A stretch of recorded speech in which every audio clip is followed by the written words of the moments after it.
বোনের পরীক্ষা, ওকে একটু দিয়ে এসো তো। কি হয়েছে রেনুনি, বমি করছো কেন? কি হয়েছে তোমার? বিরিয়ানি বমি করছে কেন? জানি না, তুমি তাড়াতাড়ি ডাক্তার ডেকে আনো। ডাক্তার ডাকতে হবে না বৌদি। কি হয়েছে বিনুনি, আমাকে বলো, চলো ঘরে গিয়ে বলবে। কি গো, তোমার বোনের পেটে তো বাচ্চা। আমি মেরে ফেলবো। তুমি শান্ত হও। আরে তুমি ওকে মারছো কেন?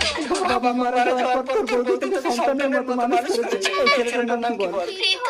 পৃথক। কি এগুলো ভাবছো না ভাই? আমি চুরি ডাকাতি করে তোকে লেখাপড়া শিখিয়েছি। ভালো করে ইন্টারভিউ দিতে চাকরি পেতে হবে। ঠিক আছে দাদা, আসি। আমি বলক মস্ত, আমার ভাইয়ের গায়ে যদি কেউ হাত দেয় তাকে আমি পৃথিবী থেকে ডিলিট করে দেব। পৃথক, তুমি আজ রাতে আমার বোনকে বিয়ে করবে। তোমরা আমাকে জোর করে বিয়ে দিলে আমার দাদা আমাকে মেরে ফেলবে। তোমরা আমার দাদার সাথে কথা বলবে। ওই গোলক মস্তান কখনোই এই গরিবের বোনের সঙ্গে নিজের ভাইয়ের সম্পর্ক করবে না। গোলক, তুমি একে ঘরের ভেতরে আটকে রেখে বিনুনিকে সাজাও। আমি এক্ষুনি বিয়ের বাজার করে আসছি। না, ভালো